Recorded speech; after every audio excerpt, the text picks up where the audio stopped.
I still remember the way my son's words echoed in that small, warm kitchen. Mom, can you please stop talking? Nobody cares about this old stuff anymore. He said it like it was nothing. But to me, it felt like someone had just pulled the floor out from under my feet. For years, this kitchen was where everything began. Our family business, our little bakery in Asheville, North Carolina, the stories, the dreams, my life. And yet, in one single moment, it felt like everything I had built, everything I had poured my soul into, didn't matter anymore. My name is Evelyn Harper. I'm 67 years old. I've lived in Asheville almost my entire life. I was a mother, a wife, and for more than 35 years, I was the proud owner of Harper's Hearth, a small family bakery known for warm sourdough bread, cinnamon rolls that melted in your mouth, and a story behind every recipe. I wasn't just baking bread. I was holding together a legacy. But what happens when the people you built that legacy for no longer care? It was early morning. The smell of fresh cinnamon and warm butter filled the air. I'd been up since 4 a.m., kneading dough with hands that had grown wrinkled, slower but still steady. As I carried a tray of fresh rolls into the kitchen, my son, Daniel, and his wife, Marissa, were sitting at the table, both glued to their phones.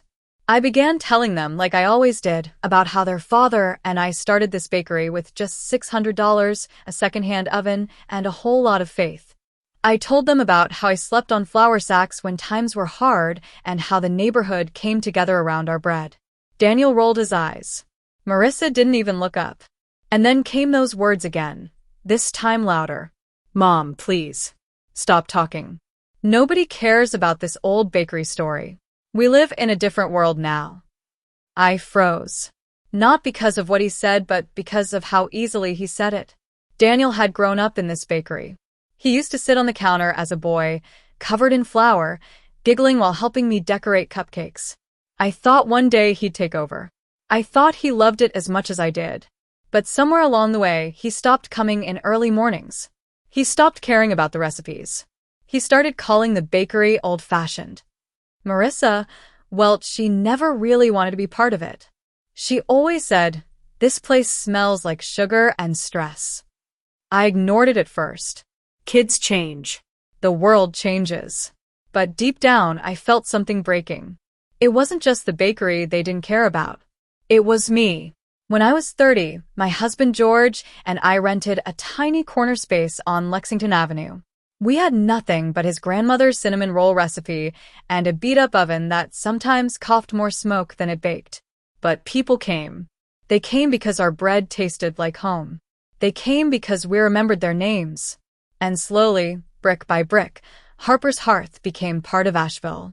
It wasn't just a business. It was family. When George passed away 10 years ago, I held on to this bakery like it was the last piece of him left. I thought Daniel understood that. I thought he'd carry it forward. But the truth was standing right in front of me now. He didn't want to hear my stories. He didn't want this life. A few days later, during our usual Sunday dinner, I brought it up. "Daniel," I said softly, "I want you to start learning the books, the recipes, the way things run here. I won't be around forever." He didn't even let me finish. "Mom, we're not interested in taking over some bakery. Times have changed. You should just sell it." "Sell it." Just like that. Marissa added, "Honestly, no one cares about handmade bread anymore. Everything's online now. People want fast, modern. This place is just outdated." Their words weren't just careless. They were cold. It was like the heart I'd poured into this place meant nothing to them. I forced a smile. I excused myself from the table. But when I walked into the back room, I cried quietly because for the first time, I realized I was holding on to something alone. That night, I sat by the bakery window, watching the neon sign flicker. All my life, I thought this place would stay in the family. But what do you do when your own family tells you your life's work is worthless? I wiped the flour from my hands, took a deep breath, and whispered to myself, "If they don't care, maybe someone else will." I didn't know it then, but that thought would change everything. Because one day, a stranger would walk through my door, and I'd hand him the keys to everything. And that single choice would shake my family to its core. The next morning, the world felt heavier. I went to the bakery before sunrise, as I always did. The soft hum of the old oven, the creak of the wooden floor, the smell of butter and yeast, these were the sounds of my life. But, for the first time, they didn't comfort me. They felt like echoes of something fading away. I started kneading the dough, my hands moving out of habit. Every motion pulled up another memory. Daniel's first birthday cake baked in this very kitchen, George fixing the old display case, customers laughing over hot coffee. And now, it all felt like a story no one wanted to hear anymore. Around 7:15 a.m., the doorbell chimed, that soft little bell I'd hung above the door 30 years ago. A young man walked in, tall, lean, maybe in his early 30s. He wore a simple denim jacket and carried a laptop bag. He looked around like someone stepping into a place that held memories, even though they weren't his. "Good morning," I greeted, wiping my hands on my apron. He smiled, a little unsure but warm. "Good morning. This place smells incredible." I was just walking by, and well, it kind of pulled me in. I laughed softly, something I hadn't done in days. That's how Harper's Hearth works. We don't just sell bread, we lure people with cinnamon and sugar. He chuckled. Well, it worked. He ordered a cup of coffee and one of the last cinnamon rolls from the tray. He took a bite, and for a second, he closed his eyes. "This tastes like childhood," he said quietly. "I haven't had anything like this since my grandma passed." Something in the way he said it made me pause. He wasn't just being polite. He meant it. We talked. At first, just about bread, coffee, Asheville's changing downtown, how big chains were taking over small businesses.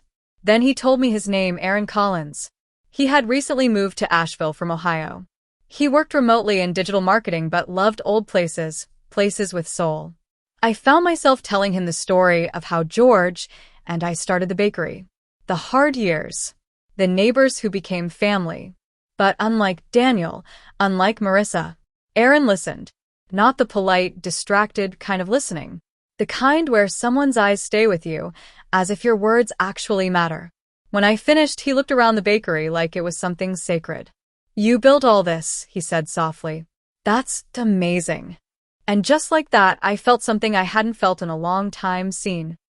That evening, when Daniel and Marissa came by the house, I tried sharing how a new customer had complimented the cinnamon rolls. How happy it made me. Daniel barely looked up from his phone. "Mom, you got to stop living in the past. None of this matters anymore.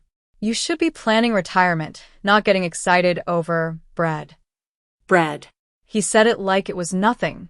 Marissa added, "Honestly, selling now is smart. You'll get more money before it loses even more value. Big chains are coming in anyway. Might as well let go." Let go. 2 words that burned like fire. They didn't see what I saw when I walked into the bakery. They didn't feel the warmth. They didn't hear the laughter in the walls. And the truth became louder than the silence between us. I wasn't part of their future. Aaron started coming in more often. Sometimes just for coffee. Sometimes to sit quietly with his laptop in the corner booth by the window. Every time we talked a little more. About the bakery. About how places like mine were disappearing. About how people still craved things made with real hands, real hearts. He asked questions Daniel never did. He noticed things my own family ignored, like the way the shelves had been carved by George himself, or how the old recipes were handwritten in fading ink. One day, he said something that caught me off guard. "You know, you have something special here. Most people would kill to inherit a legacy like this." I laughed bitterly. "Tell that to my son." Aaron frowned. "He doesn't want it?" I shook my head.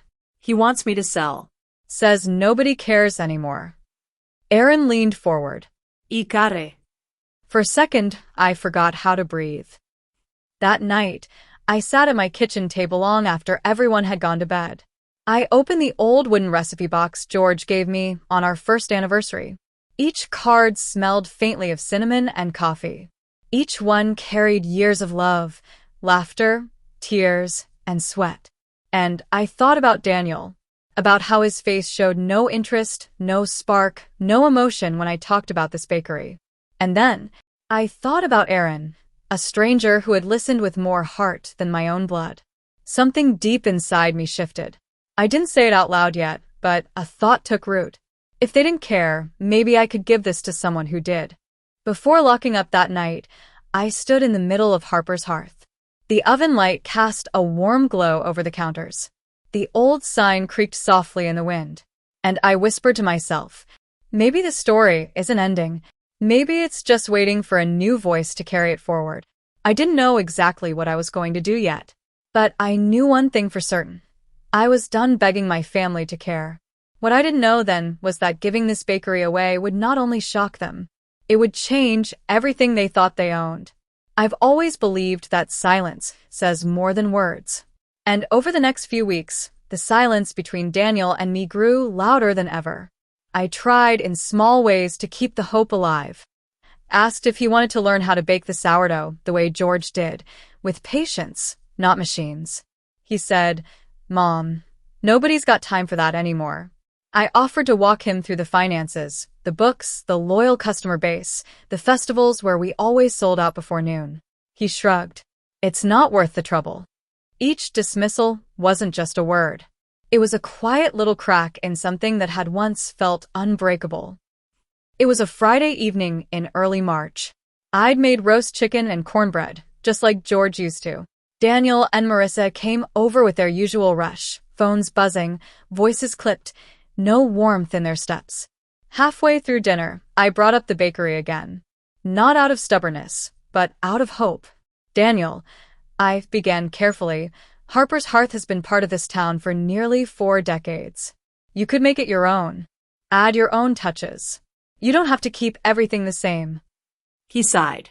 "Mom, I already told you. I have my own plans. I don't want to run some old bakery." I felt my heart tighten. Then what happens to it when I'm gone? He looked up and for the first time, I saw how cold his eyes could be. "Then you sell it. Or let someone else tear it down. It's just a building, Mom." Just a building. Those words cut deeper than any knife ever could. This bakery had been my heartbeat, my home, my life. And to him, it was just a building. Marissa added with a smirk, "Besides, we could use the money. We've been looking at places in Charlotte. Real estate isn't cheap, you know." It wasn't just indifference anymore. It was greed. That night, I couldn't sleep. I walked into the bakery after midnight, unlocking the door the way I'd done thousands of times before. The air inside was still. The wooden counter was smooth from years of hands resting on it. The chalkboard still had George's handwriting faintly etched beneath the new layers of scribbles. I ran my fingers along the old cash register. The same one George and I had bought secondhand in 1989. I remembered the first time we sold out of cinnamon rolls. George had hugged me so tight I couldn't breathe, laughing like a little boy. I whispered into the dark, "This isn't just a building. It was everything." The next morning, Aaron came by again, like he had every other day. He sat in his favorite corner booth, working on his laptop, but his eyes kept wandering to the old photo wall. Finally, he spoke up. "You know, I've been thinking about something." I raised a brow. "Oh." He hesitated. "This place could be more than what it is right now. People love stories like yours. Real, human stories. You could expand, do events, partner with local farms, host classes. People crave authenticity. You've got it in your hands." I laughed softly, shaking my head. "I'm too old for expansions." Aaron leaned forward, his voice steady. "But I'm not." That caught me off guard. "What are you saying?" He smiled. "If you ever wanted, I'd help. Not for money. Just because this place deserves to keep breathing." His words hit something deep inside me. A stranger had seen more value in Harper's Hearth in a few weeks than my own son had in years. For days after that, his words lingered like cinnamon in the air. What if he was right? What if this place could live on, just not in the way I'd always imagined? One evening, as I sat at the kitchen table with my tea, I stared at the stack of legal papers I'd been ignoring. My lawyer had called weeks ago, asking about estate planning. At the time, I brushed it off. But now it felt different. Maybe legacy isn't about blood.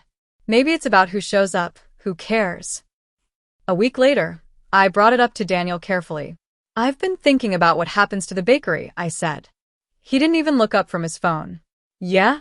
Finally ready to sell? No, I said softly but firmly. I'm ready to make sure it doesn't end up in the wrong hands. His head snapped up. What's that supposed to mean? I met his gaze, steady. It means I'm considering giving the bakery to someone who actually loves it. For a moment he laughed, like it was a bad joke. Then he saw I wasn't smiling. His face changed. Mom, that place is worth money. You can't just give it away. Money isn't everything, Daniel, I whispered. It is when it's your inheritance. Marissa chimed in from the side. And there it was. Not love. Not legacy. Inheritance. That night, after they stormed out of the house, slamming the door behind them, I sat alone at the kitchen table. The old recipe box sat in front of me, and beside it, a blank legal envelope. My hands trembled, not from fear, but from the weight of a choice I knew I had to make. I whispered into the quiet, they may not care, but someone does. And I won't let them bury this place just to fill their pockets. And for the first time in a long time, I felt something I hadn't felt before. Power. I woke up before dawn that day, though I barely slept a wink. The night had been long, filled with the sound of rain tapping against the windows and the weight of a decision that had grown roots inside me. On the kitchen table lay a stack of papers. My attorney had prepared them after our last conversation. I had called him, quietly, without telling Daniel. He'd asked me 3 times if I was sure. And each time, my answer had grown steadier. Yes, I'd said. I'm sure. Because sometimes, the people you love the most don't understand what matters to you the most. Before heading to the attorney's office, I walked to the bakery alone. The streets of Asheville were still damp from the early rain, the kind that makes the world smell fresh and alive. I unlocked the door and stepped inside Harper's hearth like it was the first time again. The familiar creak of the floorboards, the soft hum of the old oven, the faded chalkboard that still carried George's handwriting underneath all the layers of new chalk. I ran my fingers over the wooden counter where Daniel once used to sit as a boy, swinging his legs, his face covered in flour and laughter. I could almost hear George's voice teasing him. Looks like we're baking a Daniel pie today. I closed my eyes and let the warmth of those memories wrap around me like a shawl. Then I whispered softly, I kept my promise, George. I kept this place alive. But now it was time to let it live beyond me. By 9 a.m., I was sitting in Attorney Morris's office. He'd known me for over 20 years. He looked at me with a mixture of concern and respect. Evelyn, he said gently, this is a big decision. Once it's signed, Harper's hearth won't legally belong to your son. You understand that? I nodded. Ido. You'll be transferring ownership directly to Aaron Collins, a non-family member. Yes, I said calmly, because he sees the heart of this place. He doesn't just see dollar signs. He hesitated. Daniel might contest it later. I let out a slow breath. He can try, but he won't find anything I haven't already decided. He slid the papers across the desk. The pen felt heavy in my hand, not because I was unsure, but because this was the moment everything would change. With one stroke of ink, I signed my name at the bottom of the document. Evelyn Harper, owner no more, but guardian forever. Later that afternoon, Aaron came into the bakery like always, laptop bag slung over his shoulder, smile easy and warm. But today, I didn't meet him as just the woman who poured him coffee. I met him as someone who had just entrusted him with her life's work. Aaron, I said, my voice trembling but strong. I need to talk to you. He looked concerned. Everything okay? I slid the folder across the counter. His brow furrowed as he opened it. When he saw the words, transfer of ownership, his mouth fell open. Evelyn, what is this? It's yours, I said simply. He stared at me, stunned. No, I can't. I don't even. I reached across the counter and held his hand the way I used to hold Daniel's when he was little. You care about this place, Aaron. You see it. You feel it. That's more than I can say for my own family. I'm not giving this away to a stranger. I'm giving it to someone who listens. His eyes filled with tears. Evelyn, I don't know what to say. Say you'll take care of it, I whispered. Say you'll keep it warm. He nodded slowly, his throat tight. I promise. And just like that, Harper's hearth had a new guardian.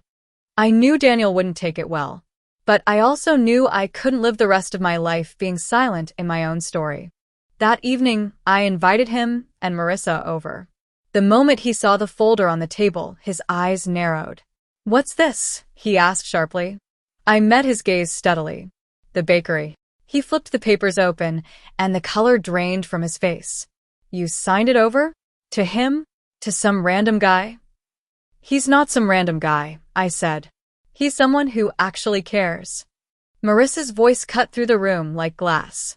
Are you out of your mind? Do you have any idea how much that property is worth? You could have given it to us.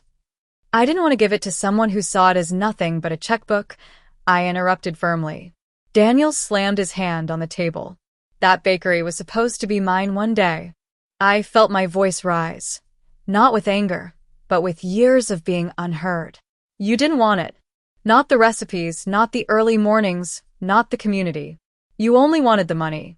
And I won't let you strip the soul out of something your father and I built with our hands. The silence that followed was deafening. Daniel's face twisted, part shock, part fury. Marissa grabbed her purse and stormed out, muttering something about lawyers. Daniel stayed behind, staring at me like he didn't recognize me anymore. You'll regret this, he said bitterly. I stood taller than I had in years. Maybe. But at least I'll regret it on my own terms. And then I said the words I'd been too afraid to say all these years. I love you, Daniel. But I won't hand over my heart to someone who doesn't care if it breaks. He turned and left. The door slammed behind him, shaking the house. I stood there in the quiet, breathing deeply. For the first time, I felt free. The bakery wasn't lost. It was finally safe. But what I didn't know was that the battle had only just begun. I always thought family would understand without needing words. I thought love, years of sacrifice, and memories would be enough. But that night, after Daniel stormed out, I learned something harder. Sometimes, the people who should know your heart choose not to see it. The house was quiet. Too quiet. The clock ticked softly in the background. I sat in the kitchen with a cup of cold tea, my hands still trembling, not with regret, but with the aftershocks of standing up for myself. For years, I had let Daniel's dismissive tone chip away at me. For years, I had begged to be heard without saying a word. But now, for the first time, my voice had echoed. The very next week, Daniel did exactly what I knew he would. He showed up at my door, not alone this time, but with a lawyer. Mom, he began coldly. We're going to fix this. I folded my arms gently.